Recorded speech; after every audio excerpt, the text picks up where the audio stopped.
오늘 우리가 읽은 말씀은 창세기 4장부터 6장입니다. 4장부터 6장 아담의 후손과 이제 노아의 등장에 대한 말씀입니다. 이 말씀으로 이제 6가지 질문을 하게 될 텐데, 질문은 교재에도 있고 그리고 우리 주보에도 나와 있죠. 교재가 없으신 분들은 우리 교회 홈페이지에서 주보에 이제 질문을 보시면 되겠습니다. 첫 번째 질문은 하나님께서 아벨과 그의 제물은 받으시고 가인과 그의 제물은 받지 않으신 이유는 무엇인가? 우리 4장 5절 6절 한번 읽어볼까요? 4장 5절 6절 같이 읽어보겠습니다. 아벨은 자기도 양의 첫 새끼와 그 기름으로 드렸더니 여호와께서 아벨과 그의 제물은 받으셨으나 가인과 그의 제물은 받지 아니하신지라. 가인이 몹시 분하여 안색이 변하니. 아벨은 목축하는 자였고 가인은 농사짓는 자였습니다. 그래서 가인은 자신이 기른 농작물을 가지고 하나님 앞에 제물로 드렸고, 아벨은 자신이 기른 이제 짐승으로 하나님 앞에 제물을 드렸습니다. 그런데 오늘 말씀을 보시면 뭐라고 되어 있습니까? 여호와께서 아벨과 그의 제물은 받으셨으나 가인과 그의 제물은 받지 아니하신지라, 그렇게 되어 있습니다. 여러분, 여기서 좀 오해가 없어야 될 게, 율법에 보면 하나님께서 피가 없이는 제사가 없다라고 말씀하십니다. 피가, 짐승의 피가 있어야 죄 사하는 제사가 이제 성립이 된다. 그 말씀이 있어서 오늘 이 본문을 하나님께서 이스라엘 백성들에게 나중에 주신 율법을 가지고 해석하려는 사람들이 좀 있었어요. 그래서 가인은 자기가 기른 곡식으로 제사를 드렸으니 피가 없었고, 아벨은 자신이 기른 짐승으로 제사를 드렸으니 피가 있었다. 그래서 아벨과 그의 제물은 받으시고 가인과 그의 제물은 받지 아니하셨다. 이렇게 해석하는 경우들이 종종 있었습니다. 근데 잘못된 해석이에요.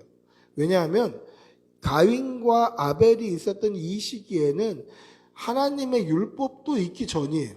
율법은 그 후에 생긴 거죠.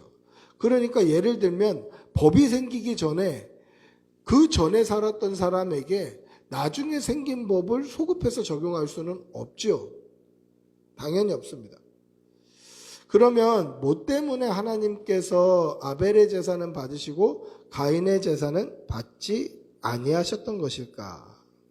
그것을 알아보기 전에 먼저 이 말씀에 숨겨져 있는 영적인 원리를 좀 알아야 돼요. 영적인 원리가 뭐냐? 여기에 보시면 분명히 가인과 그의 제물은 받지 아니하셨다. 그리고 아벨과 그의 제물은 받으셨다. 이렇게 나와 있습니다. 즉 하나님 앞에 제사 드릴 때 제물만 올려드린다고 제사가 끝나는 게 아니라 하나님께서 제물과 제사를 드리는 사람을 함께 받으신다는 거예요. 제물만 받으신다, 사람만 받으신다, 그게 아니라 제물과 그 사람을 함께 받으시는 거예요. 이게 영적인 원리예요. 하나님 앞에 나와 제물을 드릴 때, 제사를 드릴 때 제사 드리는 그 사람과 그 사람이 드린 제물을 함께 받으시더라. 여러분, 이 영적인 원리를 오늘날 우리 신앙에 적용을 하면 어떻게 될까요? 우리 신앙에 적용을 하면 제사가 뭡니까? 예배라고 할 수 있겠죠. 그럼 제물은 뭡니까? 우리는 지금 양이나 소나 이런 걸 기르지 않잖아요. 그런 거 잡아서 하나님 앞에 드리지 못하죠. 그럼 제물은 뭡니까? 제물은 하나님 앞에 예비하는 나의 시간, 그리고 나의 삶, 그리고 나의 물질입니다. 이게 제물이에요. 그래서 하나님 앞에 예배 드릴 때 예배자로서 드리는 그 시간이 하나님 앞에 제물이 되는 것이고, 일주일 동안의 우리의 삶이 하나님 앞에 제물이 되는 것이고, 또 하나님께 드리는 나의 물질이 하나님 앞에 제물이 되는 거예요. 그러면 그 제물과 우리 자신을 하나님께서 동시에 받으시려면 어떻게 해야 됩니까? 주의 전에 나올 때 습관적으로 나와서는 안 되는 거예요. 하나님께서 우리가 드리는 시간과 물질과 우리의 일주일간의 삶과 우리를 같이 받으시는 거예요. 그것을 드리는 예배자, 그 예배자를 함께 받으시는 거예요. 그래서 그냥 주의 전에 나와서 예배 드렸다. 이번 주 한 주간 그냥 예배 드렸네. 이번 주에 예배 드렸으니 그냥 뭐 한 주간 살면 되겠네. 이렇게 살아서는 안 되는 거예요. 우리는 주의 전에 나올 때마다 주일 예배 때 드리는 우리의 시간을 사모함으로 준비해야 되고, 그리고 주의 전에 나올 때마다 일주일간의 우리의 삶이 거룩하고 흠없는 산제사 제물로 예비될 정도로 우리의 삶을 준비해야 되고, 하나님 앞에 드리는 물질을 준비해야 되는 거예요. 그래야여서 우리가 하나님 앞에 나올 때 온 마음과 온 정성으로 그 시간과 우리가 일주일 동안에 경건하게 살아낸 그 삶과 하나님 앞에 드리는 물질을 하나님 앞에 제물로 올려드릴 때 하나님께서는 우리의 시간과 우리의 삶과 우리의 물질을 받으시면서 그것만 받으시는 게 아니라 그것을 드리는 예배자 저와 여러분을 함께 받으시는 거예요. 그러면 우리는 어떤 예배자가 되어야 될까요? 아벨과 같은 예배자가 되어야 돼요. 하나님께 드리는 내 제물과 나의 제사를 나와 함께 받으시도록 아벨과 같은 예배자가 되어야 한다라는 것입니다. 사랑하는 성도 여러분, 주의 전에 나오실 때마다 그냥 시간만 드린다, 물질만 드린다, 그리고 예배 다 했다, 이 정도가 아니라 일주일간의 삶도 정말 정결하게 준비하고 예배를 사모하고 말씀과 기도로 정말 치열하게 살아낸 그 정결한 우리의 삶까지 하나님 앞에 다 드리고, 하나님께서 그것만 받으시는 것이 아니라 우리가 준비한 제물 외에 우리 자신도 하나님께 온전히 내어드리는 그런 예배자가 되시기를 축복하고 기도합니다. 할렐루야. 그럼 어떻게 하면 아벨과 같은 제사를 드릴 수 있을까? 어떻게 하면 아벨과 그의 제물을 하나님이 받으셨다 할 때 하나님께서 우리의 제물과 우리를 어떻게 하면 받으실까? 히브리서 11장 4절에 보시면 이렇게 말씀합니다. 히브리서 11장 4절, 우리가 흔히 믿음장이다 라고 얘기하는 히브리서 11장 4절에는 이렇게 말씀합니다. 믿음으로 아벨은 가인보다 더 나은 제사를 하나님께 드림으로 의로운 자라 하시는 증거를 얻었으니 하나님이 그 예물에 대하여 증언하심이라. 그가 죽었으나 그 믿음으로써 지금도 말하느니라. 할렐루야. 뭐라고 말씀하십니까? 믿음으로 아벨은 가인보다 더 나은 제사를 드렸다는 거예요. 그럼 하나님께서 아벨과 그의 제물을 받으신 이유가 뭡니까? 믿음이 있었다라는 거예요. 그래서 우리가 주의 전에 나올 때에는 습관적으로 나와서는 안 돼요. 이게 버릇처럼 드려서는 안 돼요. 그냥 일주일, 이번 주 주일이 됐네, 이러고 나와서는 안 되는 거예요. 믿음으로 나오는 거예요. 하나님이 살아계셔서 오늘 나의 예배를 받으신다. 하나님께서 살아계셔서 나의 예배를 받으시기 때문에 나는 하나님 앞에 시간의 제물을 올려드리고 내 일주일간의 삶을 제물로 올려드리고, 내가 비록 작은 것이지만 하나님 앞에 물질을 하나님 앞에 제물로 올려드린다. 하나님은 살아계신다. 그래서 오늘도 나의 제물을 받으시고 나를 연락해 주신다. 이 믿음이 있어야 되는 거예요. 그냥 일주일 됐으니까 오늘 뭐 좀 쉬는 날인데 쉬지도 못하고 또 교회 가야 되네, 이렇게 하는 것이 아니라 하나님이 이곳에 임하신다. 하나님이 함께 하신다. 살아계신 하나님께 내 시간과 나의 삶과 나의 물질을 올려드리고 하나님께서 그것 받으시고 흡족하셔서 나를 연락하시고 나를 완전히 산제사 제물로 받으신다라는 그 믿음으로 주의 전에 모일 때마다 모이기에 힘쓰시고 믿음으로 사모하는 그러한 성도들이 되시기를 축복하고 기도합니다. 할렐루야. 두 번째 질문은 하나님이 첫 살인자 가인의 이마에 표를 주사 죽음을 면하게 하신 이유는 무엇입니까? 우리 4장 15절 한번 읽어볼까요? 4장 15절 같이 읽어보겠습니다. 시작. 여호와께서 그에게 이르시되 그렇지 아니하다. 가인을 죽이는 자는 벌이 7배나 받으리라 하시고 가인에게 표를 주사 그를 만나는 모든 사람에게서 죽임을 면하게 하시니라. 여기서 말하는 표라는 그 원어는 여러 가지 말로 해석이 됩니다. 이 표라는 뜻은 기호라고 번역이 되기도 하고요. 징조라고 번역이 되기도 하고 이적이라고 번역이 되기도 합니다. 하나님께서 징조를 보여주셨다. 이게 표예요. 표식. 그리고 예수님께서 이적과 기사를 행하셨다. 이게 표예요. 표식. 예수님께서 이적과 기사를 행하신 건 무엇에 대한 표식입니까? 그리스도다, 메시아다라는 표식이에요. 하나님께서 마지막 때에 징조를 보일 것이다. 이 징조는 뭐에 대한 표식이 됩니까? 마지막 시대라는 표식이 되는 거예요. 그러니까 이마에 표를 줬다라는 것은 이마를 보면 살인자라는 그 뜻이 보이는 거예요. 글씨를 썼는지 무슨 예전에 중흥 글씨처럼 아니면 추노 드라마처럼 여기다가 죄인 아니면 살인자라는 것이 박혀 있었는지 정확히 알 수는 없습니다만은 누가 보아도 가인을 대할 때에는 살인자다라고 알 수 있을 정도로 그 이마에 표식을 둔 거예요. 그래서 가인을 죽이는 자는 벌이 7배나 더할 것이다. 그 말은 뭡니까? 죽이지 말고 살인자의 낙인을 찍고 살아라 라는 거예요. 여기에는 두 가지 뜻이 복합적으로 들어가 있는데, 첫째는 하나님께서 그를 살려주시는 은혜가 있는 거예요. 인류의 첫 번째 살인자예요. 자기의 동생 아우를 때려 죽였어요. 그러니 누구한테든 죽을 수 있는 그런 공포에 시달리겠죠. 그런데 죽이지 마라. 살게 놔둬라. 이것은 하나님께서 그를 살리시는 은혜가 내포되어 있어요. 마치 아담이 범죄하여서 하나님의 낯을 피해서 에덴 동산에 쫓겨났을 때에 하나님께서 짐승의 가죽으로 옷을 해입히셨던 것처럼 선악을 알게 하는 나무의 열매를 따먹어서 자기가 벗었음을 깨달았을 그때에 하나님께서는 그들에게 마지막 베푸셨던 은혜가 뭡니까?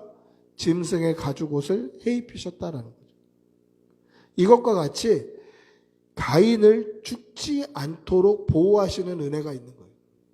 두 번째 이유는, 이게 정말 큰 이유인데, 죄인으로 오래 사는 게 결코 복이 아니다라는 거예요. 여러분, 죄인의 이마에 죄인의 딱지, 자신의 죄명을 붙이고 오래 산다면 어떻게 됩니까? 보는 사람마다 살인자다, 살인자다, 살인자다 할 거 아니에요. 그렇기 때문에 죄인의 오명, 죄인의 이름을 이마에 붙이고 오래 장수하는 거, 이것은 결코 복이 아니다라는 거죠. 여러분, 에덴 동산을 지으셨을 때 하나님께서 그 동산 중앙에 생명나무와 선악을 알게 하는 나무 두 그루를 심어 주셨어요. 하나님의 본래 뜻은 무엇입니까?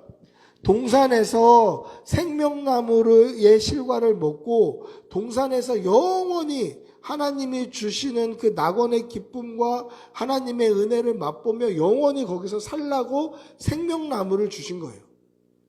근데 그들은 생명나무를 따먹지 않고 뭘 먼저 따먹습니까? 선악을 알게 하는 나무의 열매를 따먹어요. 그러자 하나님께서 생명나무의 열매를 막아세우세요. 불, 칼, 두루 도는 화염검으로 생명나무로 가는 길을 지키셔요. 왜 그렇습니까? 생명나무 먹고 어차피 죄인이지만 좀 오래 살면 영생하면 안 되는 겁니까? 안 되는 거예요.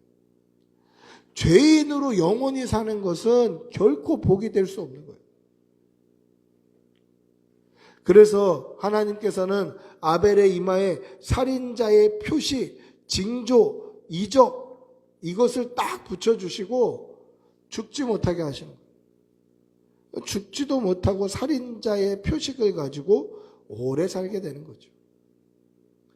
이것이 큰 고통이다라는 거예요. 여러분, 우리 역시 죄인의 표식이 있었어요. 예수 그리스도를 믿기 전에 죄의 종이었던 저와 여러분에게도 죄의 표식이 있어요. 그러나 예수 그리스도의 십자가 대속을 믿기만 하면 예수 그리스도의 보혈의 그 은혜로 말미암아 우리 이마에 새겨져 있는 죄인의 그 죄명, 우리가 지금까지 지었던 모든 죄와 허물의 그 죄의 증거들이 깨끗이 씻김을 받고 하나님의 자녀로 거룩한 백성으로 거듭날 수 있다라는 것입니다. 예수 그리스도의 십자가로 말미암아 우리가 하나님의 자녀가 되었던 이 은혜를 잊지 말고 마지막 때까지 이 믿음 붙들고 그렇게 살아내시는 성도들이 되시기를 축복하고 기도합니다. 세 번째는 가인의 후손과 셋의 후손은 각각 어떤 삶을 살게 됩니까? 라는 질문입니다. 우리 4장 23절 먼저 읽어볼까요? 가인의 후손이 어떤 삶을 사는지 한번 읽어보겠습니다. 4장 23절 시작. 라멕이 아내들에게 이르되 아다와 실라여 내 목소리를 들으라. 라멕의 아내들이여 내 말을 들으라. 나의 상처로 말미암아 내가 사람을 죽였고 나의 상함으로 말미암아 소년을 죽였도다. 살인자인 가인의 후손에게서는 살인자가 나오는 거예요. 근데 살인한 이유가 뭡니까? 상처로 말미암아 내가 사람을 죽였고 나의 상함으로 말미암아 소년을 죽였도다. 이게 무슨 뜻입니까? 예전 성경에는 창상이라고 되어 있어요. 창에 의해서 상처를 입었다라는 뜻이죠. 근데 소년이에요, 소년. 이렇게 유추해 볼 수 있죠. 어떤 어린아이가 창을 가지고 놀다가 뭐 그렇게 놀면 안 되는데 위험한데 아니면 옆에 세워놨던 창을 넘어뜨리면서 이 라멕이 그 창에 있는 날카로운 부분으로 상한 거예요. 상처를 입은 거예요. 그러면 어떻게 해야 됩니까? 치료하고 뭐 혼내고 위험하니까 이런 데서 뛰면 안 된다 뭐 이게 좀 혼내고 이래야 어른이죠. 근데 자기가 상처를 입고 상함을 입었다고 아이를 때려 죽이는 거예요. 여러분 이게 죄된 본성인데 죄악된 본성은 내가 당한 것보다 몇 배로 갚아주고 싶은 거예요. 내가 당한 것보다 훨씬 더 많이 갚아주고 싶은 거예요. 한 대 맞으면 두 대 때리고 싶은 게 죄된 본성이에요. 그래서 하나님께서 이 일을 아시니까 뭐라고 말씀하셨습니까? 눈은 눈으로 이는 이로 그렇게 갚아라. 그 말은 뭡니까? 사람의 죄된 본성이 한 대 맞아갖고 이빨 한 대 나가면 그 사람은 더 두드려 패고 싶은 게 인간의 죄된 본성이에요. 어떻게 싸우다가 내가 눈을 한 대 맞아서 눈이 상하면 그 나를 때린 놈 두 눈을 다 실명을 시키거나 아니면 막 때려서 죽이고 싶은 게 사람의 죄악된 본성이더라는 거예요. 오늘 라멕의 본성이 그렇잖아요. 아니 소년이 뭐 때문인지 모르지만 자기에게 상처를 냈다고 자기 몸이 상했다고 그걸 죽일 일이라는 거죠. 그래서 하나님께서 그 인간의 죄된 본성을 아시기 때문에 이는 이로만 해라. 눈은 눈으로만 갚아라. 너희들의 죄악된 본성을 내가 안다. 근데 예수님은 뭐라고 말씀하십니까? 사랑해라, 사랑해라. 누가 너한테 오리를 가라고 그러면 십리를 가져라. 누가 너한테 겉옷을 내놓으라고 그러면 속옷까지 내어주라. 이게 예수님의 사랑 표현법인 거예요. 우리의 죄된 본성이 그렇다는 거죠. 그런데 셋의 후손, 아담의 후손은 어떤 삶을 삽니까? 5장 24절을 한번 읽어보겠습니다. 5장 24절 시작. 에녹이 하나님과 동행하더니 하나님이 그를 데려가심으로 세상에 있지 아니하더라. 에녹이 하나님과 동행했다라는 거예요. 여러분, 이 셋의 후손의 그 계보를 보면 누가 누구를 낳고 몇 살을 살았고 그가 죽었다 이렇게 되어 있어요. 근데 몇 살을 살았고 이러는데 몇 살을 살았고 하는 그 부분에 에녹만 하나님과 동행하였고 그렇게 되어 있어요. 그 말은 뭡니까? 하나님의 백성인데 그냥 살아가는 거예요. 근데 유일하게 에녹만 하나님과 동행을 해요. 그래서 하나님이 그를 데려가요. 여러분, 동행한다는 게 무슨 뜻입니까? 성경에 보시면 그렇게 되어 있습니다. 뜻이 같지 아니한데 어찌 동행할 수 있느냐? 뜻이 같아야만 동행할 수 있는 거예요. 그럼 뜻이 같아야 동행할 수 있다라는 말은 이 에녹이 하나님과 뜻을 맞추었다는 거예요. 하나님이 가라 하시는 그 길로 가고 하나님이 서라 하시면 그 길에서 서는 거예요. 하나님이 가시면 아무 토달지 않고 그 뒤를 따라가는 거예요. 그렇게 하나님께 뜻을 맞추며 자기의 뜻을 죽이고 자기 욕심을 죽이고 하나님이 가시는 걸음걸음을 쫓아가다 보니까 천국에 와 있는 거예요. 에녹이 이 땅에서 보이지 않는 거죠. 하나님이 그를 데려가셨다. 데려가실 필요가 있나요? 하나님이 뚜벅뚜벅 천국을 향해 가시면 에녹은 그냥 따라가는 거예요.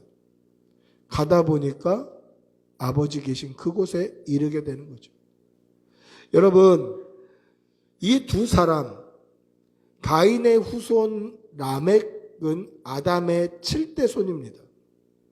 그리고 이 하나님과 동행하다가 하나님이 데려가셨던 에녹 역시 아담의 7대 손이에요. 둘 다 같은 세대를 살았던 사람이에요. 둘 다 아담의 7대 손이에요. 근데 가인의 후손에서는 살인자가 나오는 것이고 하나님의 사람의 후손에서는 하나님이 데려가시는 하나님과 동행하는 사람이 나오더라는 것이죠. 여러분, 죄가 해결되지 않으면 죄의 삭은 사망이 되는 것이고 그 죄의 열매는 사망의 열매가 되는 거예요. 그러나 믿음의 사람은 어떻습니까? 믿음의 열매를 맺게 되는 거죠. 사랑하는 성도 여러분, 날마다 예수 그리스도의 십자가 붙드시고 믿음으로 살기를 다짐하시기를 바랍니다. 우리 안에 죄가 있다면 그 죄를 키우지 마시고 지난 주일날 제가 말씀에 나누었던 것처럼 죄를 양육하지 마시고 죄가 장성하도록 죄를 보살피지 마시고 죄를 끊고 예수 그리스도의 십자가 붙들고 날마다 믿음으로 살아가시는 성도들이 되시기를 바랍니다. 네 번째 질문, 하나님의 아들들은 어떻게 타락하게 되었습니까? 6장 2절에서 3절 한번 읽어보겠습니다. 6장 2절에서 3절 시작. 하나님의 아들들이 사람의 딸들의 아름다움을 보고 자기들이 좋아하는 모든 여자를 아내로 삼은지라. 여호와께서 이르시되 나의 영이 영원히 사람과 함께하지 아니하리니 이는 그들이 육신이 됨이라. 그러나 그들의 날은 120년이 되리라 하시니라. 아멘. 하나님의 아들들이 사람의 딸들의 아름다움을 보고 자기들이 좋아하는 모든 여자를 아내로 삼았기 때문에 타락하게 된 것이죠. 여기서 보면 하나님의 아들들이 사람의 딸들의 아름다움을 보고 그러면서 뭐라고 되어 있습니까? 모든 여자를, 이게 복수형으로 쓰여 있어요. 하나님의 아들들, 즉 아담의 후손들, 셋의 후손들이 사람의 딸들, 하나님을 떠난 가인의 후손들, 물론 다르게 해석하는 그러한 본문들도 있습니다. 다르게 해석하는 학자들도 있고요. 다르게 해석하시는 분들도 계십니다. 하나님의 아들들은 천사다, 그렇게 해석하는 사람들도 있어요. 사람의 딸들이 이제 아담의 후손이다, 이렇게 보는 사람들도 있습니다. 그런 근거들도 있어요. 나중에 기회가 되면 좀 장황하게 설명할 수 있을 때가 올 수도 있을 것입니다. 그러나 어쨌건 이 두 부류는 한쪽은 하나님의 백성이고 한쪽은 죄인의 백성이라는 것을 우리는 알 수 있죠. 그런데 그들이 모든 여자를 아내로 삼았다. 복수형을 쓰고 있는 거예요. 인간의 욕망을 따라서 여자를 보이는 대로 아내를 삼은 거예요. 자기 눈에 좋은 대로 그냥 막 아내를 삼은 거예요. 일부 다처제를 그렇게 삼은 거예요. 여러분, 가인의 후손들은 그렇게 살고 있었어요. 아까 이야기했던 라멕을 보시면 아시죠? 라멕의 아내들이 있었어요. 아다와 실라, 라멕의 아내들이 있었죠. 이미 거기는 복수의 아내들을 두고 살아요. 죄의 후손이니까. 그런데 하나님의 백성들, 하나님의 자녀들이 복수의 아내를 두고 있더라는 거죠. 모든 여자를 그냥 눈에 좋은 대로 아내를 삼는 거예요. 이거는 하나님의 창조 질서, 창조 원리를 벗어나는 거예요. 하나님의 창조 질서, 창조 원리는 어떻습니까? 한 남자가 한 여자에게 장가들어야 돼요. 둘이 한 몸이 되어야 돼요. 근데 셋이 한 몸이 되고 넷이 한 몸이 되고 이거는 하나님의 창조 질서를 어긋내는 거예요. 여러분, 하나님이 만드신 모든 피조물 중에 유일하게 사람만 하나님의 말씀에 불순종해요. 오직 사람만 하나님의 창조 원리에 불순종해요. 보세요. 하나님께서 창조하셨을 때 물고기들은 바다에 두셨어요. 바다에 짐승들을 두셨어요. 새들은 공중에 나르게 하셨어요. 그러면 물고기들이 하늘을 날고 물고기들이 땅에 기어 올라와서 짐승이 되고 그렇게 하나님의 창조 질서에 어긋나 있던가요? 그렇지 않잖아요. 하나님께서 창조하셨을 때부터 지금까지 해는 동쪽으로 떠서 서쪽으로 지고 있어요.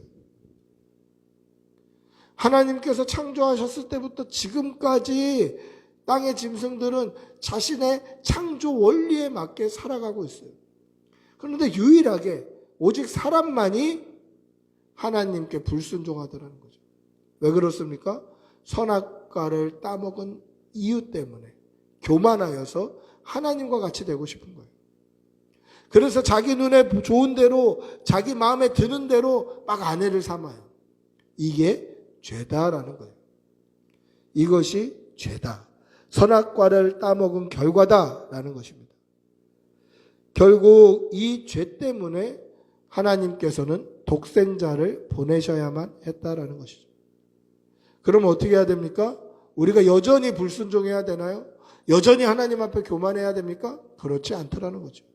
예수 그리스도로 말미암아 죄 씻음을 받은 성도는, 거룩한 하나님의 백성은 하나님의 말씀에 겸손하게 순종하고 그 말씀 앞에 자신을 낮추어야 하는 것이죠. 그렇게 살아도 모자라요. 그렇게 살아도 엇나갈 때 있어요. 그렇게 살아도 무너질 때 있어요. 그렇게 살아도 자빠질 때 있어요. 그때마다 예수 그리스도의 십자가 붙들고 다시 믿음으로 살아내야 한다라는 것이죠. 여러분, 날마다 믿음으로 살아가시는 성도들이 되시기를 바랍니다. 다섯 번째, 하나님의 아들들이 타락한 결과. 그 결과는 무엇입니까? 6장 5절부터 7절 한번 읽어보겠습니다. 시작. 여호와께서 사람의 죄악이 세상에 가득함과 그의 마음으로 생각하시는 모든 계획이 항상 악할 뿐임을 보시고 땅 위에 사람 지으셨음을 한탄하사 마음에 근심하시고 이르시되 내가 창조한 사람을 내가 지면에서 쓸어버리되 사람으로부터 가축과 기는 것과 공중의 새까지 그러하리니 그는 내가 그것들을 지었음을 한탄함이니라 하시니라. 하나님의 아들들이 타락한 결과 하나님의 심판이 임하게 되는 것이죠. 하나님의 백성이 하나님의 백성답게 살지 못한 결과 심판이 임하게 되는 것입니다. 하나님께서 땅 위에 사람 지으셨음을 한탄하시고 마음에 근심하셔서 심판하셔야 되겠다. 여러분, 하나님이 한탄하셨다, 하나님이 근심하셨다, 이게 가당키 나은 표현인가요? 전능하신 하나님께서 말씀으로 세상을 창조하시는 그 전능자, 그 만왕의 왕, 만주의 주, 하나님보다 더 높은 어떠한 것도 없는 그분이 마음에 한탄하시고 근심하시는 거예요. 아이고, 한숨을 쉬시는 거예요.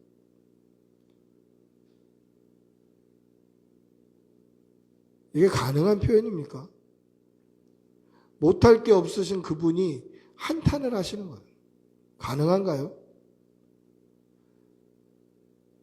만약에 저라면 다 쓸어버리고 새로 만든다. 이 우주를 싹 쓸어버리고 다시 만든다. 이래도 모자랄 판 아닙니까? 사람은 하나님의 형상을 따라 하나님의 모양대로 창조를 받았어요. 삼위 하나님께서 하나님의 형상을 따라 삼위 하나님의 모양대로 지은 사람이에요. 그리고 그 코에 생기를 불어넣어 주셔서 땅을 정복하고 다스리라는 명령을 주셨어요. 그런데 그들이 죄를 지어서 하나님의 형상과 하나님의 모양을 잃어버린 거예요. 그리고 세상 사람들처럼 그들을 그냥 눈에 보이는 대로 본능대로 살아가는 거예요.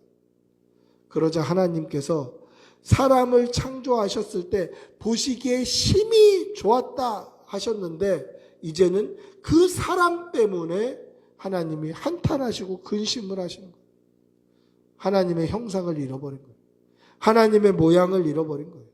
하나님의 형상을 따라 모양대로 창조하신 후에는 그것을 보시고 심히 보기에 좋다고 기뻐하셨는데, 그 기뻐했던 사람이 하나님의 형상과 하나님의 모양을 잃어버리자 하나님의 한탄과 하나님의 근심이 되는 거예요. 사랑하는 성도 여러분, 하나님의 형상과 하나님의 모양을 회복하시는 성도들이 되시기를 바랍니다. 하나님의 뜻대로 하나님의 말씀에 순종하고 예수 그리스도의 십자가 붙들고 그 보혈의 공로로 하나님 앞에 자녀로 나아가는 믿음으로 하나님의 형상과 하나님의 모양을 회복하시는 성도들이 되시기를 바랍니다. 그리고 그 코에 불어넣으셨던 살아있는 영, 생기, 성령님을 우리 마음에 모셔서 성령 충만함으로 하나님의 형상과 모양대로 하나님의 성품과 예수 닮은 그 향기를 나타내며 그렇게 믿음으로 살아가시는 성도들이 되시기를 축복하고 기도합니다. 마지막 6번째 문제 한번 읽어보겠습니다. 이런 세상 속에서 하나님께서 노아를 택하신 이유는 무엇입니까? 6장 8절 한번 읽어볼까요? 같이 읽어보겠습니다. 시작. 그러나 노아는 여호와께 은혜를 입었더라. 사람들의 죄악이 세상에 가득하고 사람들의 생각이 모든 계획이 악할 뿐임을 보시고 하나님께서 하나님의 형상과 하나님의 모양을 잃어버린 사람들을 보실 때에 하나님이 한탄하시고 근심하실 수 없는 세상 그 꼴이 되어 있을 그때에, 그러나 노아는 하나님께 은혜를 입는 사람으로 살았다라는 거예요. 여러분, 이게 무슨 이야기입니까? 사람들이 다 죄에 빠져서 하나님의 아들들이나 사람의 딸들이나 다 혼잡해져서 하나님의 백성이나 세상 사람들이나 죄의 백성이나 하나님의 자녀나 하나님의 선택받은 민족이나 이방인이나 상관없이 똑같이 살아가고 있을 그때에 노아는 그러나의 삶을 살았다는 거예요. 그러나 노아는 세상 사람들과 달랐다라는 거예요. 그러나 노아는 죄 가운데 그대로 눌러앉지 않았다라는 거예요. 그러나 노아는 믿음으로 살았다라는 거예요. 그러나의 삶을 사는 거예요. 까마귀들이 가득한 곳에 고고한 백로로 살았다는 거예요. 이것이 모든 사람들의 생각과 마음에 품은 뜻이 다 악할 뿐임을 보시고 하나님께서 이 땅에 사람 지으셨음을 한탄하시고 근심하셨던 그때에 노아에게 소망을 발견하시는 거예요. 그러나의 삶을 사는 거죠. 그래서 여호와께 은혜를 입었다라는 것입니다. 사랑하는 성도 여러분, 우리가 은혜를 입는 유일한 방법이 무엇입니까? 구별되게 사는 거예요. 모든 사람들이 사망의 길로 달려갈 때에 우리는 시대를 따르지 않고 시류를 따르지 않고 역행하는 거예요. 믿음으로 역행하는 거예요. 믿음으로 하나님께 달려가는 거예요. 모든 사람들이 세상을 향해 뛰어갈 때 우리는 하나님을 향해서 마치 연어들처럼 역행하는 거죠. 까마귀 떼가 날 때 고고한 백로처럼 그냥 서 있는 거예요. 그래서 하나님의 모든 시선과 관심과 하나님의 은혜와 하나님의 축복이 믿음으로 사는 그러나의 삶을 사는 그 사람에게 집중될 수 있도록 믿음의 삶을 살아가는 거죠. 여러분, 오늘날이 정말 믿음이 필요한 시대 아닙니까? 잘못 살아가면 우리도 세상 사람들과 똑같이 살아갈 수밖에 없는 그런 시대에 살아가고 있는 저와 여러분 아닌가요? 어떻게 살아야 되겠습니까? 우리가 봐도 이 세상이 한탄이 나오고 근심이 되는 세상인데 하나님 보시기에는 어떨까요? 노아가 살았던 이 시대보다 더 나은 세상이라고 얘기할 수 있습니까? 그럴 수 없죠. 그럼 이 세상에서 어떻게 살아가야 됩니까? 시류를 거스르지 말고 세상 사람들 가는 대로 같이 쓸려가야 되나요? 그렇지 않더라는 것이죠. 우리는 믿음으로 시대를 역행하며 사람들이 다 그 방향을 향해서 뛸 때 우리는 뒤로 돌아 하나님을 향해서 뛰어야 되는 거죠. 그러나의 삶을 사는 거예요. 시대를 역행하여 믿음으로 사는 거예요. 정결한 믿음으로 고고하게 신앙의 순결을 지키며 믿음으로 살아가는 주의 백성들이 되시기를 축복하고 기도합니다. 우리 기도 제목 가지고 한번 같이 기도하겠습니다. 죄악으로 가득한 이 세상 가운데 하나님, 우리가 믿음으로 살게 해주십시오. 믿음으로 살게 해주십시오. 까마귀가 가득한 세상에서 우리가 고고한 백로처럼 정말 믿음으로 그렇게 사는 주의 백성들 다 되게 해달라고 하나님, 우리가 세상을 쫓아 살지 않고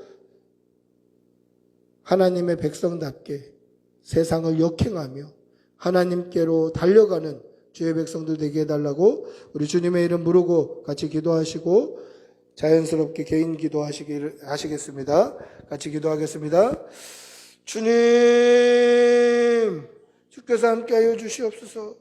하나님, 우리가 이 세상을 살아갈 때에 하나님, 세상 사람들과 같은 기준, 같은 마음, 같은 뜻을 품고 살아가는 것이 아니라 오직 믿음으로 말씀으로 살게 하여 주시옵소서.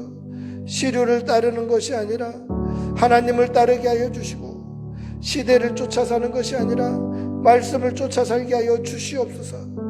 시대가 악하고 음란하고 하나님께 정말 은혜를 구하지 않으면 살 수 없는 시대를 살아갑니다. 노아가 그러나 노아는 여호와께 은혜를 입었다 하셨던 것처럼 우리도 이 시대를 분별하며 믿음으로 그러나의 삶을 살게 하여 주시고 믿음으로 그렇게 살아갈 때에 하나님, 우리의 삶이 하나님의 은혜를 입는 삶, 하나님께 복받는 삶이 되게 하여 주시옵소서. 주님 도와주시오. 주님